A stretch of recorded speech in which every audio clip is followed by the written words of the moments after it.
Okay, hi guys. This is the second half of your daily assignment for April 23rd. We're still looking at transformations from A, so there are two videos for this day. You need to watch the first video before you try these examples. The first video just goes over the notes and stuff in the slideshow. So just make sure you take a look at the first video and the notes before. This video is just examples, but it's going to be a little bit maybe confusing if you don't have the actual notes in front of you for this one. So we're going to do 3 examples, and then you're off to do your daily assignment. For your daily assignment today, I'm going to set it up a little bit differently in Google Classroom. So I'm going to have you type in your answers like you normally would. But instead of having Google Classroom grade it, like mark you right or wrong, I'm going to turn that feature off because these answers are going to be a little bit more wordy, and it's going to be hard for you to type them in exactly how I typed them in.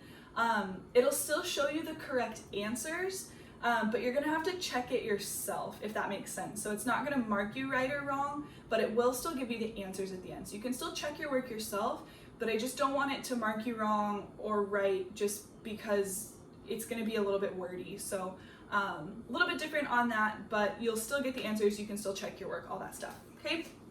Okay, so we are going to do 3 examples. The directions on these are to write out in words what transformations are happening in the particular radical function that I'm giving you. So here's our first example. If I give you the function f of x equals 6 times the square root of x plus 1 minus 4, I'm asking you, write in words the transformations in the following radical function. So far we've only worked with A. So we're going to take a look at A. And we're going to write out in words how this A value changes our graph and changes the shape of our graph. Sorry, this video is cutting off my head. I'm feeling kind of awkward about it. So the first thing you're going to want to do is just identify your A value, right? So A is always the one being multiplied out in front. So our A value here is a 6. Okay. And so now we know that A, there are like 3 possible things we can look for here. So we can look for a flip, we can look for a stretch, or a shrink, right? So I'm going to check for the flip first. And this is where you would want to go back and make sure you have the notes on this, so it doesn't confuse you. So we flip, and the rule that I gave you, if A is negative, okay? So we flip if A is negative. In this case, our A value is 6. That's positive. It is not negative. So here we have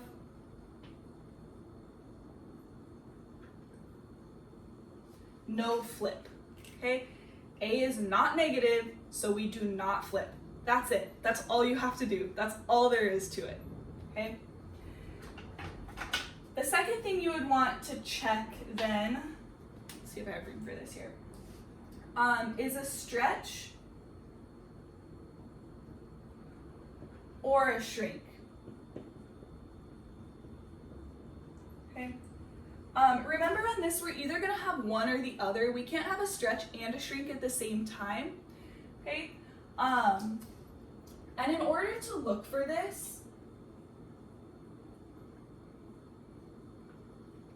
we're gonna check the absolute value of A. Remember, the absolute value is just how many spaces away from 0 is that particular number. So here, the absolute value of 6 equals 6, okay? 6 spaces away from 0. We know that 6 is greater than 1, okay? So this is the greater than, the alligator mouth is opening to the bigger number, right? 6 is greater than 1, and if a is greater, the absolute value of a is greater, then we have a stretch. And the way you write this out, you say stretch by a factor of, and then whatever your absolute value is. So here we have a stretch by a factor of 6. Okay, and that's it. There we go, done. This example is done for our letter A. Checking to see, is it negative? Will it flip over? In this case, no. And then checking to see, is your absolute value bigger than 1 or less than 1, meaning is it going to stretch or shrink? In this case, 6 is bigger than 1, so our graph is going to get bigger, it's going to stretch out and get taller, so we stretch by a factor of 6. Okay, that's all there is to it for now. I'm just looking for the transformations from your A value. Okay, transformations from your A value. So let's do a couple more of those.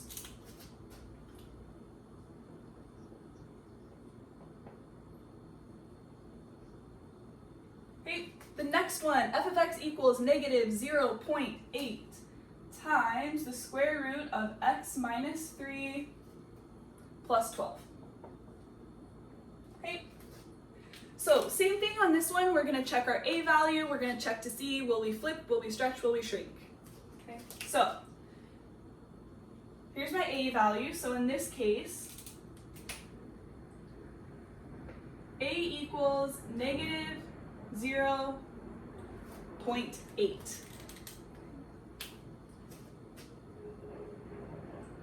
So my rule, right, I'm going to flip if a is negative. Okay. In this case, my a value is in fact negative. It's a negative 0.8. So yes, my graph will flip. That's it. Okay? We have a flip because we have a negative sign.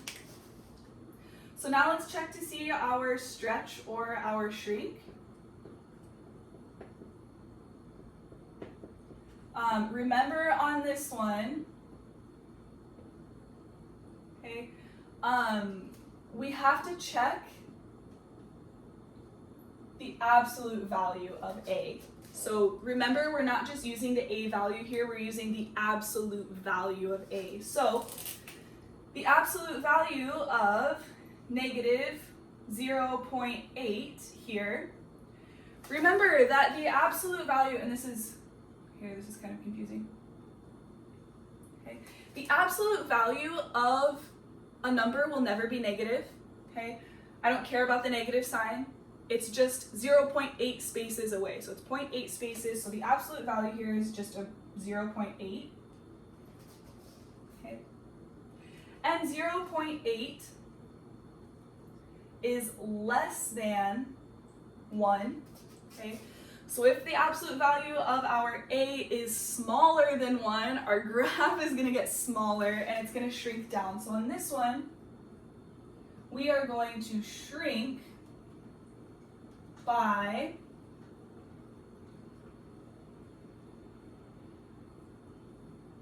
a factor of 0.8. Okay. So on this one, we have two transformations. We have the flip and we have the shrink. So it's going to be upside down and it's going to be a little bit smaller. Okay, that's it. That's all there is to these. So they should feel kind of easy. Checking to see, is it negative? Is the absolute value bigger than 1 or smaller than 1? So let's do one more of these. This last one is going to be kind of a special case. It's not really any more difficult. There's just something kind of specific you have to look for here. So f of x equals the square root of x minus 4 plus 9. So here's where we have to be careful. Here's why this one is a little bit trickier. So we start off by identifying our A value. If you notice here, there's nothing out in front, okay? And this is where you just have to be careful. If there's nothing out in front here, lots of people automatically want to say, well, A is 0. If you remember from our first day of notes, I told you that A cannot be 0. If there's nothing out here, what we actually have is an implied 1. Okay, we have that like invisible 1 out here. So in this case, A is actually positive 1. So we'd still want to check to see, we flip if A is negative.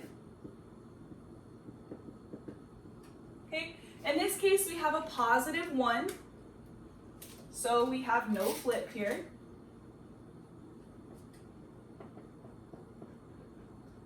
Okay, so nothing changes from that because we're not negative, we're not going to flip. And then we want to check to see our stretch or our shrink.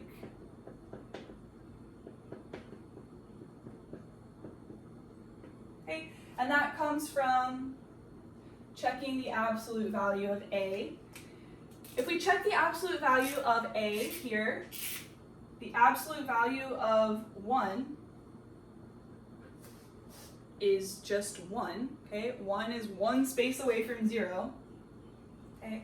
And here's where it gets, it's maybe tricky, I guess. Is 1 greater than 1? Is 1 bigger than 1? No, it's not. Okay? And then we can ask ourselves, okay, well, is 1 smaller than 1? Is 1 less than 1? Okay? No, it's not. So what this means, it's not greater than 1, so we have no stretch. Okay? And it's not smaller than 1, so we have no shrink.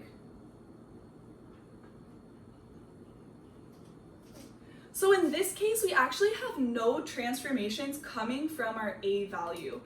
On this one, it's not negative, so it doesn't flip. Down here, the A value, our absolute value is not bigger than 1, so we don't stretch. It's not smaller than 1, so we don't shrink. Okay? So having no transformations is a perfectly acceptable and correct answer here. So if A is just equal to 1 here, it's not flipping over, it's not getting bigger, it's not getting smaller, it's just staying the same. Okay? So those are the 3 kind of types of problems that you'll see here. But that's it. And then tomorrow we'll start to add in C and D. A is the hardest. Of A, C, and D, A is the most challenging, C is easy, and D is really easy. Okay? So you're off now to practice your transformations from A. There is an assignment on Google Classroom. Please let me know if you guys have any questions, and then be on the lookout for tomorrow's video about C and D. Nice job, guys.